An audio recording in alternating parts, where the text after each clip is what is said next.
It's Annaliese Geddes, Senior Biosecurity Officer from Greater Sydney Local Land Services, and today I'll be presenting on protecting the Megalong Valley World Heritage Area from feral pigs.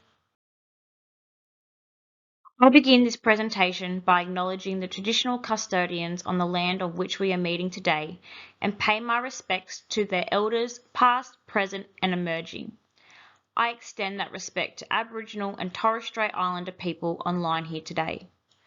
I am recording this presentation from Darawal country and would like to also pay my respects to the Gundungurra Aboriginal people of the Megalong Valley. Megalong Valley, meaning valley below the cliffs, is located 124 kilometres from Sydney via the Great Western Highway to Blackheath and spans 15 kilometres in length.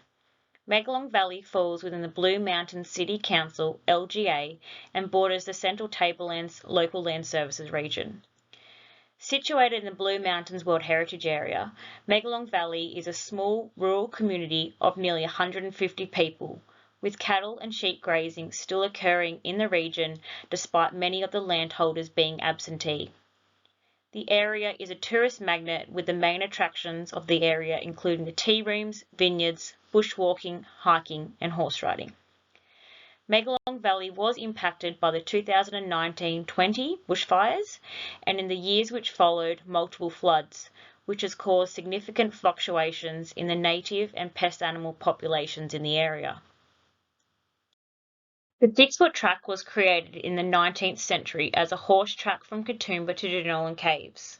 This 42-kilometre, 3-day walk is very popular with hikers and is located on private and Crown reserves within the Megalong Valley. Greater Sydney LLS work with National Parks and Wildlife Service and Crown Lands to close the 6-foot track between Explorers Tree and Alum Creek Campground to ensure public safety whilst undertaking pest animal aerial control programs. Feral pigs pose significant issues in the Megalong Valley to grazing, pasture, vineyards, livestock and threaten flora and fauna through predation, disease risk and their rooting and wallowing behaviours, and are an established pest in the area. It is also worth noting the feral pigs in the Megalong Valley are, though low compared to other parts of the state. Mobs of 2 to 6 are the most common, or lone boars or sows with suckers are also regularly seen. These photos show significant damage to grazing pasture and an olive grove located in the Megalong Valley. The Megalong Valley bottle brush, which is pictured, is critically endangered and is pinky purple in colour. The bottle brush is restricted only to a small section of the east of the Megalong Valley, making conservation in the area vital to its survival. As you can see on the photo on the right, there is significant soil disturbance around the base of the bottle brush plants caused by feral pigs. Before any control program commences, some form of monitoring should occur beforehand. In the Megalong Valley, there are 10 photo points in the north and 10 in the south on private properties. Cameras are put up 1 month before an aerial control program and taken down 1 month after. The results are then compared to see the difference in feral pig activity and numbers. Here are some of the photos. However, camera data is still being analysed. This photo shows a lone boar. This photo shows a family of sows and suckers. And this same group of sows and suckers, but a couple of kilometres away on a different property. I am checking cameras with results conveyed back to landholders. Landholders also report pig sightings and damage and control onto the Feral Scan app too. In conjunction with the camera monitoring and Feral Scan reports, a thermal survey of 2 indicator sites, one in the north and one in the south of the Megalong Valley, is also being undertaken on an annual basis. This will give us a good indication of population and seasonal condition trends over time in the Megalong Valley. All runs had a minimum of 30% overlap with the thermal drone camera. However, areas with high density of trees were flown with around 50% overlap. Here are some examples of the footage which is collected.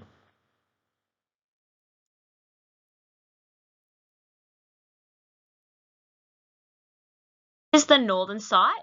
The green lines indicate where the drone flew and pink dots represent pigs or groups of pigs. This northern site had 45 feral pig detections in the thermal survey completed in early November 2023. The southern site had 8 feral pig detections in the thermal survey completed in the same survey.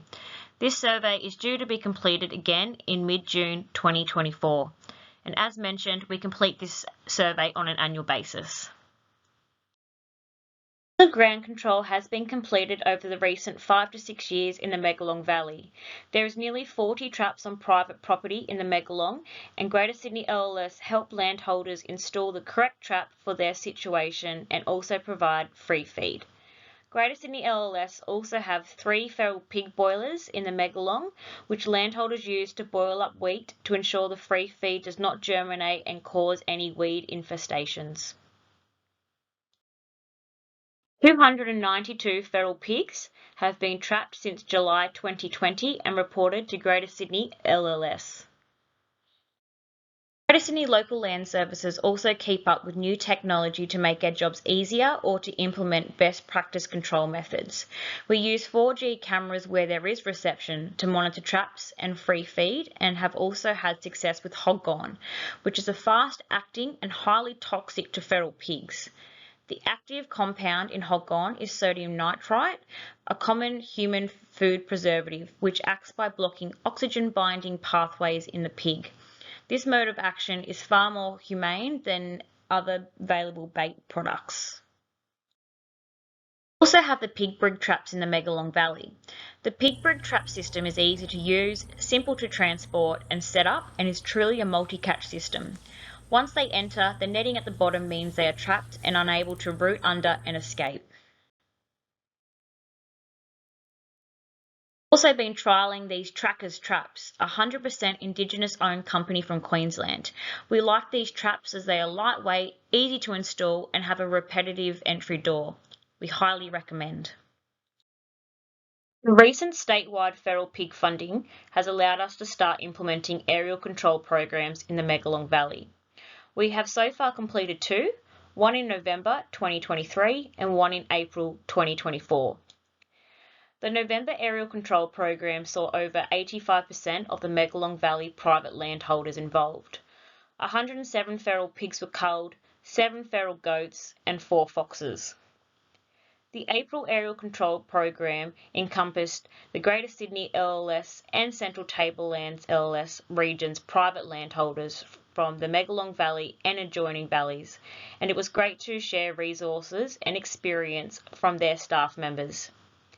This control program also included public land in the Megalong Valley, with Crown Lands granting a licence to use aerial control on their land.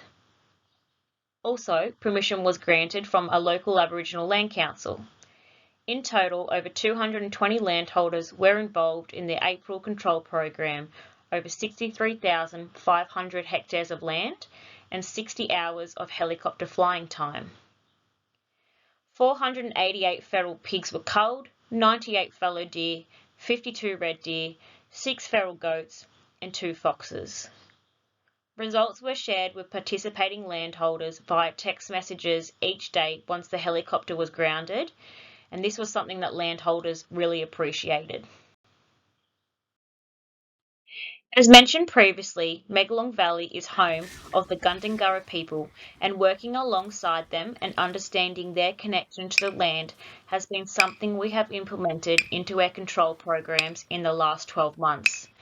By sharing our results and staff learning about the significance of this landscape has improved our relationships with the local Aboriginal Land Council and elders, and has made the work we do on country more meaningful and rewarding in the process. I cannot stress community engagement enough. For any feral pig program to be successful, you need to have community and landholder buy-in. This is not something that can be achieved overnight and requires trust and one-on-one, face-to-face interactions.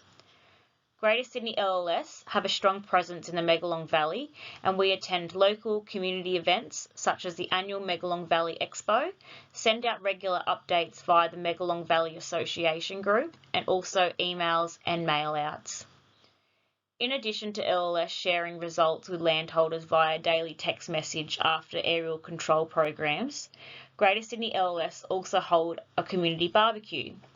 This is a casual event at the RFS shed where the community can get together, have a sausage cooked by Greater Sydney LLS Biosecurity staff, and look at the results of their efforts printed on a large map.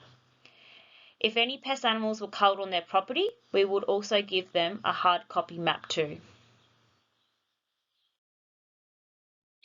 Landholders love maps. It is an engagement tool which should never be underrated.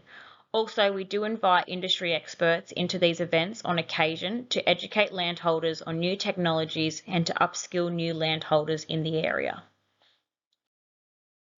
This is a photo of one of our field days where we are demonstrating to landholders how to install a simple cage trap. And as mentioned before, one-on-one interactions, face-to-face interactions, and sometimes cups of tea really go a long way. So we have implemented trapping programs for a number of years. We have completed 2 aerial control programs now, but where to next? Well, obviously we're going to be continuing our ongoing monitoring via annual thermal drone surveys and also cameras and landholders reporting feral pigs via the Feral Scan app.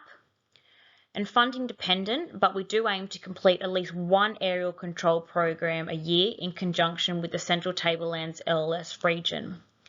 And within 4 months of this aerial control program, Greater Sydney will then lead an intensive ground control pig blitz with landholders. This means free feeding, servicing traps for landholders for a 2 to 3 week period. After this, landholders will then undertake their own baiting and trapping programs as they see fit. Greater Sydney LLS will also provide free feed, advice, traps, cameras and other equipment to landholders. Thank you for your time today and listening to this recording. If you have any questions, please do not hesitate to reach out to me via email or phone.